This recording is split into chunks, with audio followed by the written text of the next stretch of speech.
Ha? Oh ha?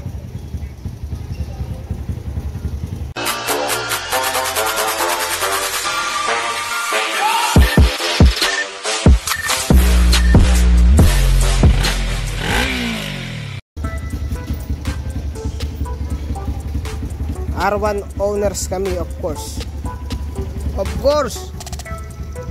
May cable tayo yung mga pairings namin. R1 owners kami, of course. Legal sa amin yung walang signal light. R1 owners kami, of course. Yung plaka namin nakatago dun, oh. R1 owners kami, of course. Of course. Sira ang motor namin. R1 owners kami, ha. R1 owners kami, of course. Pag na problema yung motor namin, matinding problema talaga. Ito, R1 na 2008. Ito na, motor ko naman yung pasyente ngayon, putik. Ayun, nasobrahan sa gigil. Kasi goodies na goodies ito. Tinakbo ko siya mga 220 kph. Wala naman naging problema. Nung pauwi na kami, galing kami ng Angeles, ng Lakeshore. Pauwi na, sinubukan ko yung Primera na sagad. Pagbitaw ko ng throttle, tapos pagkambyo ko, binitawan ko kasi yung throttle, nakinabahan. Tapos kinambyo ko, tapos pagbigay ko ulit ng gas, ayun po, kandaleche na. Tumunog na yung makina, kumatok. Tapos pinilit ko makauwi, pero yun, mula Pampanga hanggang Balintawak. Tapos siguro umipit na yung sigunyal kasi kumakatok eh. Nag-overheat na, hindi siya nag-overheat dun eh, hindi siya ng tapo ng kulan to. Sobrang init nung sigunyal siguro, namagana yung mga bearing, sumikip na yung makina. Tapos ang lala na ng tunog. Tapos wala na, hindi na kayang umistart. Yan, tinulak na lang. Tapos sinakay sa lalamove, putik. Tapos ngayon, eto, pasyente na ngayon, putik. Pasyente ulit, Pakita ko na yung setup ng makina ko. Ganda pa naman yung setup ng puto. Nakakabad trip. Langis. Sayang yung langis yan. Ayos yung setup ng puto. Kakainis. Gale. Putik.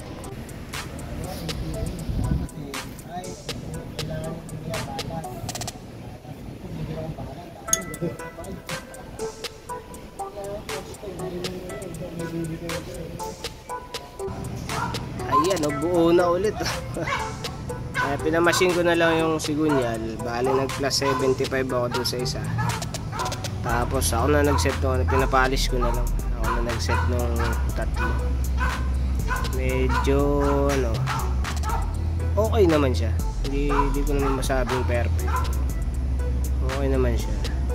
Yung minachine okay na okay. Yung sinet ko na tatlo, doon ako nagduda. Busit.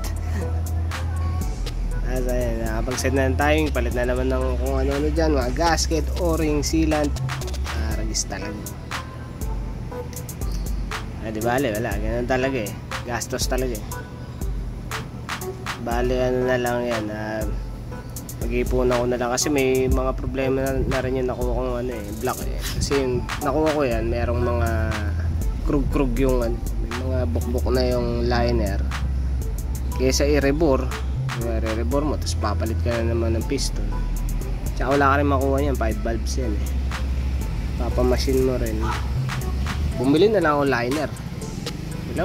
Tapos yung luma akong block, papa-insertan ko na lang. Bali kukuha ako ng set ng makina siguro na kasi wala ka na makukuha goodies talaga yan, medyo luma na yan. Gusto mo maging bago siya, papalitan mo siya, palitan mo liner, palitan mo ng mga bearing, seat, kung ano man, sigunyal, may problema, pabuild upan, tapos balik sa stock na diameter. May mga gumagawa naman nun. Kasi itong motor na to gusto ko talaga gusto ko talaga tong R1 eh. Kaya kung kailangan gastusan, gagastusan natin magagawa eh. Yung gusto natin eh. Diba? Ayun, tapos ito, bumili ako ng bagong radiator. Nagka-problema pa rin ang putik. Hindi tumama yung mga butas. Ito bubutasan ko pa. Kasi pagka tinapat ko yung isang butas, tinapat ko ito ng tama, hindi rin siya tama dito. Layo pa rin dito. Kung tatapat ko naman ito, wala talagang tatamang butas eh. Itong dalawa, wala talaga, maduduling talaga eh. Babaguhin ko na lang. Ako na mag-a-adjust pa. Ito mahirap. Ito madali ito eh. Ito madali rin. Ito mahirap. Visit. Ganda eh. Ganda ang kapal. So ito, napaandar ko na ang problema. Meron kagad ako nakita ang problema. May tumutunog sa makina na parang nagkikis-kis ang bakal. So inisip ko, hindi sa sigunyal. Kasi yung sigunyal, tinesip ko naman, okay naman siya eh. So maandar siya, merong ik, may gumagano. Una ko naisip to eh. Kasi ito yung nangyari sa kanya dati. Hindi ko alam na ganito pala yung naging sitwasyon ito. Umiinit pala. Ayan. Tapos uminit yan. Yung part na yan, nasira niya yung yung Conrad. Saka yung sigunyal. Nagkaroon ng lumit ng konti yung sigunyal. Yung journal. Hindi yung sigunyal yung lumit yung journal. So yun, kaya pinamasin ko. Ayan. Ganun na naman pala yung nangyayari. So, pelta ko ng flat. Ang problema, boom. Ayun, meron na naman tumatama. Dito wala naman. Kaya pala yung tunog niya, minsan wala, minsan meron. Parang hindi balance ito. O kaya baka naitulak nito lumabas eh. Naka-flat yan eh. Naka-flat yan na ganyan. Umangat eh. Kailangan ko mga tornilyo yung saktong lang eh. Dapat ganito eh. Hindi siya tumatama eh. Wala eh. Pucha, yung tornilyo nito kasi dati wala na, sira na eh. Nasira ko na nung binaklas eh. Taki na talaga. Problem pa rin ah. So yun, hindi ko na napakita kung paano ko ginawa.